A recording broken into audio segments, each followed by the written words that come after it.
Is it also an angulated thrust if it's in remise? You know?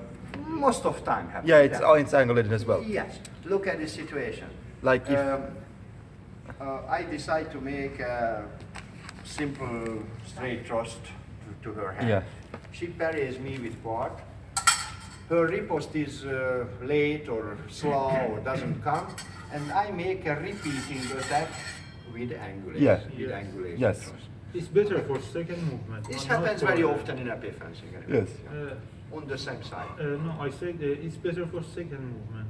If you, for example, you want to do an angulated attack for the first movement, you know, open your when we use it is a different question. So I have to explain the technique of the angulated thrust. When we use it, how often use it, what is the situation when we use it is a separated question, right? This is an explanation about the general angulated thrust. Okay, so for example, she is in a 16V tone. The target is open under her guard. I can make a straight thrust to the forearm because it's open. She will parry with a second parry, for example, right? If I don't make any modification, just I keep going with the straight thrust, she can parry, just parry me, yes. Okay. Forearm is moving as well, right? Yeah. She can parry me easy. But if I do this thrust not with straight, but with angulated thrust from below, she must make a wider second. Otherwise I hit her. Okay? So this angulation thrust is good to encourage the opponent to make wider parries, wider, bigger range of movement with the parry. The normal size of the parry would be not enough. Not enough. I can start with Si has an angle comprendido. first, La so I parte can, técnica que está dando con la espada, sí. continue Yeah. another Entonces, line. Yeah. si haces un So tocado usually directo, the angulated thrust is start with the angulation. puede ser pequeña. So Pero si haces, it's si lo not haces con not angulación, a exact esto va a rule. forzar You al can make the adversario a hacer una angulation parada during the más- thrust as más- well. mayor, But más most of larga. time, the angulated thrust it starts with the angulation. You create an angulation first, and after that go forward, right? It's also possible during the way, right? During the way, but most of time it's happened with the angulated start. Look at this, foil fencing. That's my quad parry. I make a riposte now, straight riposte against her. If I do it with straight thrust, she can make an easy counter quad parry. If I do this riposte with angulation, she can make a much wider parry for the successful parry. So I think this foil example is a good example to understand it. Maybe easier to understand it than the AP. So repeat it again. Think about the foil fencing. We are working from the body to the body, right? I parry her. She started an attack. I parry her with quad. From the quad parry, I start a foil riposte, which is a straight riposte to her direction to her stomach. If I do it with a straight thrust, it could be easier for her to parry me with a normal quad. But if I make my riposte with angulation like this, it's definitely she must make much wider parry for the successful parry. Thank you. So that's the one of the two situations. One when we can use the angulated thrust.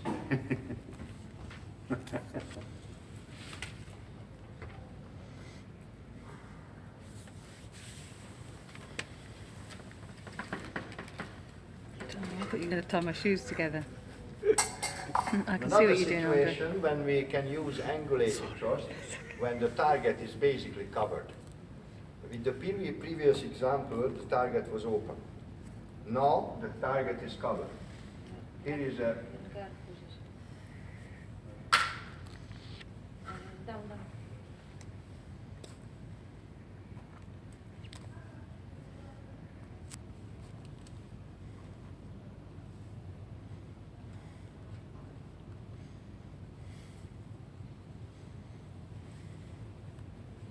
So this is the wrist, the hand, and you want to reach this target. But you are here with your blade, right?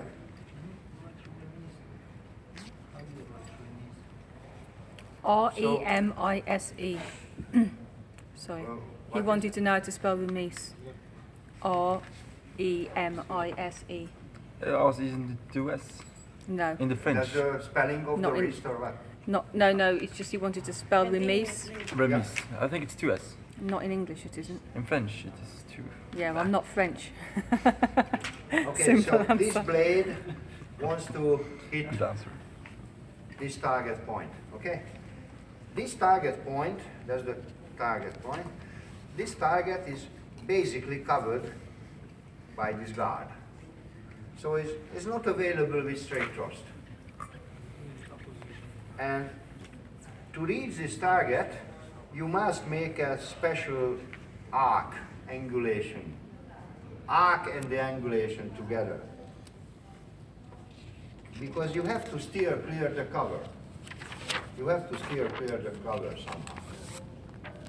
The opponent doesn't help to you. So you have to make a special angulation. So basically it's not only angulation, it's an angulation and an arc. You must make an arc movement, arc line with your elbow. With the previous angulated thrust, every element of the blade and your arm, it went forward on a straight line. Now is not true. Out of the angulation, you have to make an arc with your elbow. Otherwise, you cannot steer clear this target. Okay? So basically, in both situations, we have angulation in the wrist between the blade and the forearm.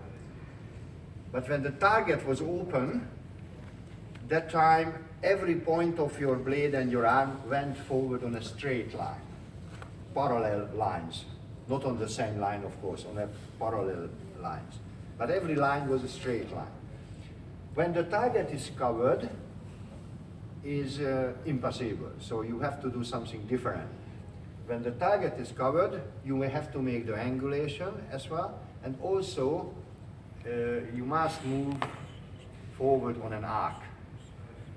And that guarantees you can steer clear the cover. The guard is the cover. Yeah. The hurdle. Yeah? Hurdle. Can I say hurdle? Yeah. Yeah. The obstacle. Yeah. I would say obstacle, but I understand. Okay, so angulated thrust, basically it has two forms, but the technique of an angulated thrust is very, very similar to another, not too much different. One situation when the target was open, and another situation when the target was closed. And you can reach the target in both situations with angulation thrust. Can you show me who's Angulated thrust. How many angulation are there as a possibility? Million. As your anatomical structure makes possible, the wrist. So you can create million form of angulation. But think about square, please. It's not the bent arm positions, it's just an explanation about a famous angulated situation. So we used to talk about right top corner, left top corner, right bottom corner, left bottom corner. So they are the famous possible final position of an angulated thrust. So that's the right top corner, right? That's the left top corner. That's the right bottom corner. That's the left bottom corner. So they are the four famous, most often used end position. Otherwise, there are a million possibility as your wrist, as your anatomical structure makes it possible. Okay, so when we will make to angulated thrust, I will say you angulated thrust, finish it on the right up corner with your guard. This corner means the position of your guard, not the point, the guard, finally. So the guard is on the right up corner, or the guard is in the right bottom corner. All right? So that's about the angulated thrust. We will practice it later. But before to start a type of thrust, it definitely is good to talk about it, you know, to discuss the technical details of the thrust. So that's the essence. Don't forget it, and please note it down. 5 types of thrust we have: straight, angulated, opposition, engaged, and thrown. Thrown is a flick. We will learn each. That today I try to explain the first two, you know, the straight and the angulated thrust. And now we keep going with the earlier exercise, which is just warm up with a very gentle warm up again. And of the attack sometimes is enough. So for example now, it's not important to finish the lunge and bend the blade on the target. We are interested in how to give the signal for the student to start the straight thrust from medium or from long distance. That's the essence of this, okay? How the student finishes the attack is not very important now. Focus on the signal. You must give the signal in the right moment.